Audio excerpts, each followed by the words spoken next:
Hello everyone, welcome to our channel Vedic Academy, the power of success. नमस्कार, मैं हूं अमन कुमार और आप देख रहे हैं वैदिक academy the power of success. तो आइए, जैसा हमने आपसे वादा किया था, हर एग्जाम के बाद आपके लिए हम प्रश्न लेके आएंगे एग्जाम्स वाले। ठीक उसी प्रकार आज भी हमने लाया है आपके लिए प्रश्न। तो हम आपके लिए हर दिन आपके लिए इतनी परिश्रम से, शिद्दत से परिश्रम करके आपके लिए प्रश्न इकट्ठा करके आपको सॉल्व कराते हैं। तो आपका भी हमारे प्रति कोई ना कोई कर्तव्य होता है कि हमारे चैनल को ज़्यादा से ज़्यादा सब्सक्राइब करें, लाइक करें और ज़्यादा से ज़्यादा शेयर करें। तो हो सके अगर हमारा पढ़ाने का तरीका, हर चीज़ सोल्यूशन कराने का तरीका अगर पसंद आए तो हमारे चैनल को सब्सक्राइब करें, लाइक करें, हो सके तो ज़्यादा से ज़्यादा शेयर करें। तो आइए, ज़्यादा बात ना करते हुए सीधे प्रश्न को रुक करते हैं।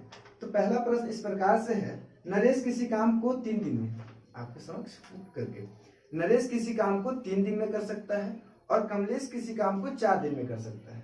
नरेश किसी काम को 3 दिन में कर सकता है, कमलेश किसी काम को 4 दिन में कर सकता है। ये दोनों मिलकर एक साथ 3,500 रुपया कमाते हैं। ये दोनों मिलकर एक साथ 3,500 रुपया कमाते हैं। उस केस में नरेश कमलेश से कितना रुपया अधिक कमाता है? तो आइए, जो प्रश्न कह रहा है उसी के अकॉर्डिंग हम यहाँ पे बनाते हैं। नरेश किसी काम को 3 दिन में और कमलेश किसी काम को 4 दिन में करता है। इधर डे। फिर कह रहा है जी, ये दोनों मिलकर एक साथ 3,500 रुपया कमाते हैं। ये दोनों मिलकर एक साथ 3,500 रुपये कमाते हैं। तो उस केस में नरेश कमलेश से कितना रुपया अधिक कमाएगा? उस केस में नरेश कमलेश से कितना रुपया अधिक कमाएगा? तो अगर डे है, इसको चेंज कर दें तो इनकी कार्य क्षमता निकल जाएगी। यानी नरेश का कार्य क्षमता हो गया 4 और कमलेश का कार्य क्षमता हो गया 3। नरेश का कार्य क्षमता हो गया 4, कमलेश का कार्य क्षमता हो गया 3। अब दोनों को जोड़े, अब दोनों की कार्य क्षमता को जोड़े तो आ रहा होगा हमारा 7। और साथ ही रिप्रेजेंट कर रहा 3,500 को। अब कैसे कहेंगे जी कि साथ ही रिप्रेजेंट कर रहा 3,500 को? क्योंकि इसकी कार्य क्षमता 4 और इसकी कार्य क्षमता 7 और दोनों मिलकर ही जो काम कर रहे हैं 7 के बराबर, यानी कि एक दिन में 7 काम हो रहे हैं और दोनों मिलकर 3,500 रुपया कमा रहे हैं। यानी हम कह सकते हैं कि 7 रिप्रेजेंट कर रही है 3,500। अगर 7 रिप्रेजेंट करे 3,500 को, यानी कि एक इससे कैंसिल आउट करेंगे तो एक रिप्रेजेंट करेगा 500 को, एक रिप्रेजेंट करेगा 500 को। तो प्रश्न में कह रहा है जी कि नरेश कमलेश से कितना रुपया अधिक कमाता है? नरेश कमलेश से कितना रुपया अधिक कमाता है? तो एक रेशियो का मान हमारा आया है 500। एक रेशियो का मान हमारा आया है 500 और रेशियो में अधिक कितना है नरेश कमलेश से? रेशियो में अधिक नरेश कमलेश से कितना है? 1। तो कितना रुपया अधिक कमा रहा होगा? एक रेशियो का मान 500। तो हम इससे नरेश कमलेश से एक अधिक, एक रेशियो अधिक है, तो यानी कि कितना अधिक है? 500। यानी कि 500 रुपया अधिक कमा रहा होगा नरेश किससे? कमलेश से। तो आशा करते हैं ये प्रश्न आपको समझ में आई होगी। आइए तो फिर आगे प्रश्न को रुख करते हैं। अगला प्रश्न इस प्रकार से है जी,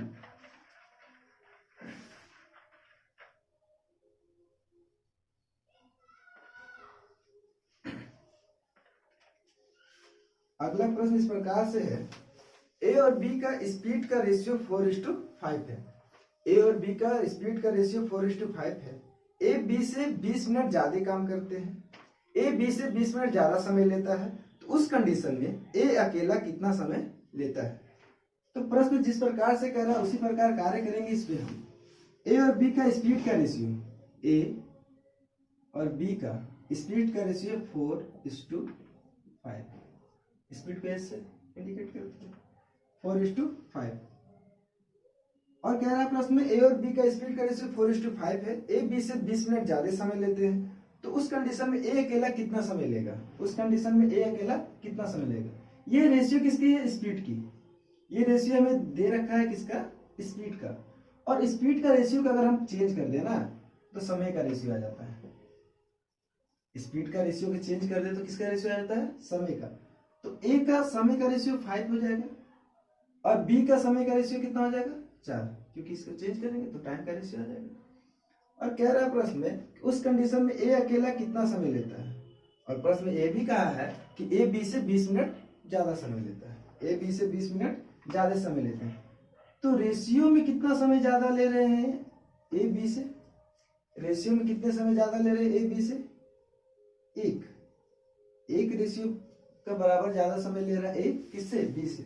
और प्रश्न में कहा है कि ए बी से 20 मिनट ज्यादा ले रहे हैं, यानी कि एक ही रिप्रेजेंट कर रहा है 20 को, यानी कि एक ही रिप्रेजेंट कर रहा है 20 मिनट को, एक ही रिप्रेजेंट कर रहा है किसको?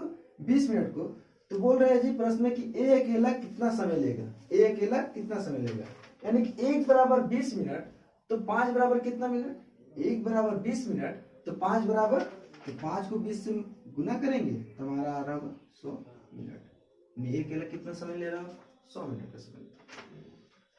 तो चलिए आगे की ओर रुख करते हैं। अगला प्रश्न हमारे सामने है,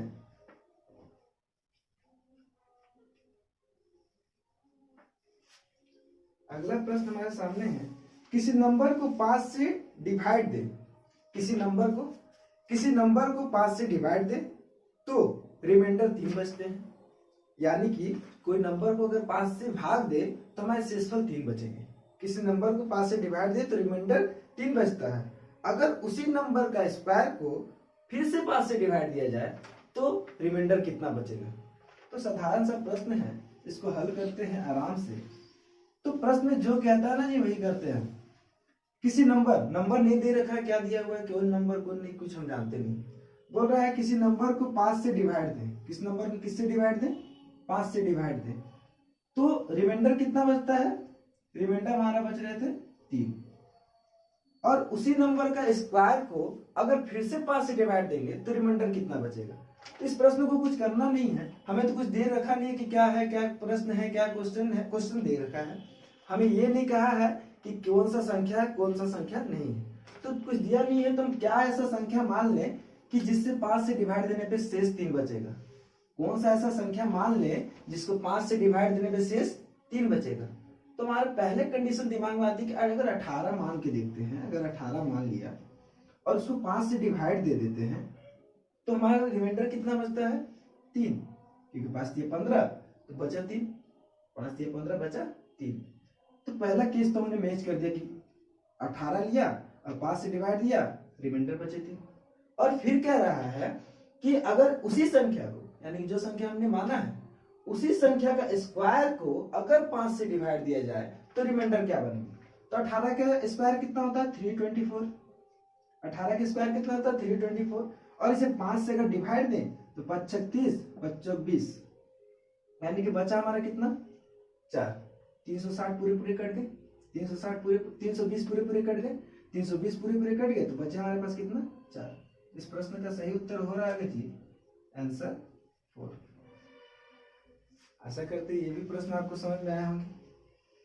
फिर आगे की ओर बढ़ते हैं।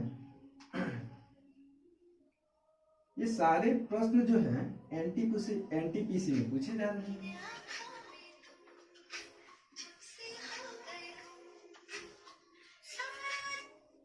एनटीपीसी में पूछे जा रहे हैं।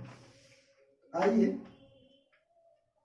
फिर से अगला प्रश्न लेते हैं। अगला प्रश्न हमारे पास इस प्रकार से है, किसी नंबर को 3/4 से गुना करना था, लेकिन कोई विद्यार्थी ने गलती से 4/3 से गुना कर लेता है, तो जो भी गलती आई उसका गलती प्रतिशत कितना है?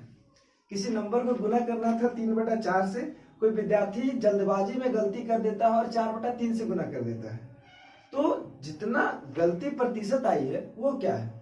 तो प्रश्न कह रहा है जी कोई नंबर था उसे हमें 3/4 से गुना करना था, कोई नंबर था उसे हमें 3/4 से गुना करना था और हमने गलती से कितना से गुना कर दिया? 4/3 से। तो उसमें जो गड़बड़ी आई है उसका प्रतिशत कितना है? तो हमें दिया हुआ नहीं है जी कि क्या अंक है, कितना से गुना करना था, कितना से नहीं। तो हम मान लेंगे कोई अंक नहीं दिया है।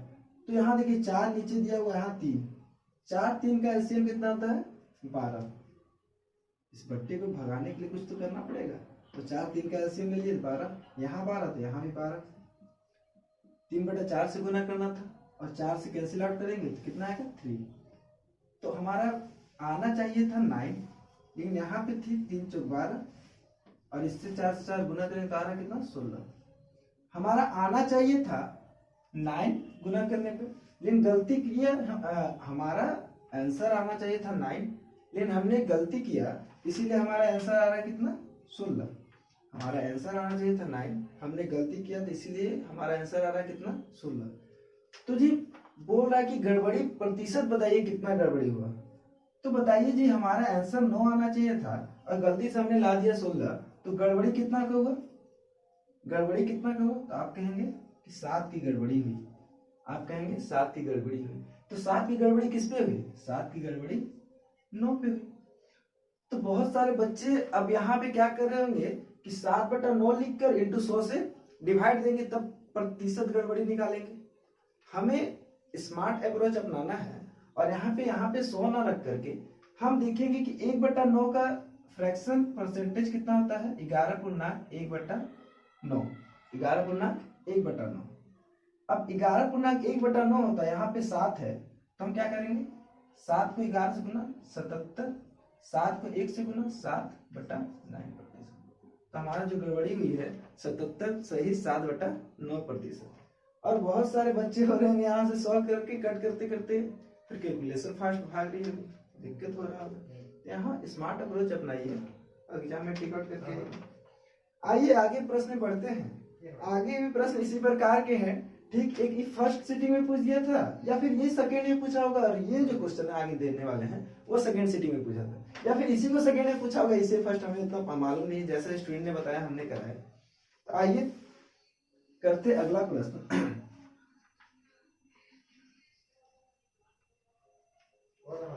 अगला प्रश्न सेम है जी। अगला प्रश्न कह रहा है किसी संख्या को 1/3 से, किसी नंबर को 1/3 से गुना करना था। किसी नंबर को 1/3 से गुना करना था, लेकिन गलती से कितना से गुना कर दिया? गलती से गुना कर दिया 1/4 से। प्रश्न कह रहा है किसी नंबर को 1/3 से गुना करना था, किंतु गलती से उस छात्र ने 1/4 से गुना कर दी, तो प्रतिशत गड़बड़ी बताइए। जो प्रश्न उस समय कराया था अभी कुछ समय पहले, इससे पहले वाले, वही प्रश्न सेम है। तो हम करेंगे क्या? ये दोनों का एलसीएम 3 4 का एलसीएम कितना आएगा? 12। यहाँ गुना करना था, 3 4 का एलसीएम 12। इससे कैंसिल आउट 4, इससे कैंसिल आउट 3। तो हमारा रियल आना चाहिए था 4, आ रहा कितना? 3। रियल आना चाहिए था कितना? 4, आ रहा हमारा कितना? 3। तो प्रतिशत गड़बड़ी कितनी हुई? रियल आना चाहिए था 4, आ रहा हमारे पास 3, तो प्रतिशत गड़बड़ी कितनी हुई? 1 की प्रतिशत गड़बड़ी। किसमें? 4 में, क्योंकि आना चाहिए था 4। तो फिर से यहाँ बच्चे क्या करेंगे? 100 लेके प्रतिशत गड़बड़ी निकाले लेंगे। तो हमें स्मरण होना चाहिए परसेंटेज फ्रैक्शन 1/4 का होता है 25%। हमारा आंसर आ रहा था 25%।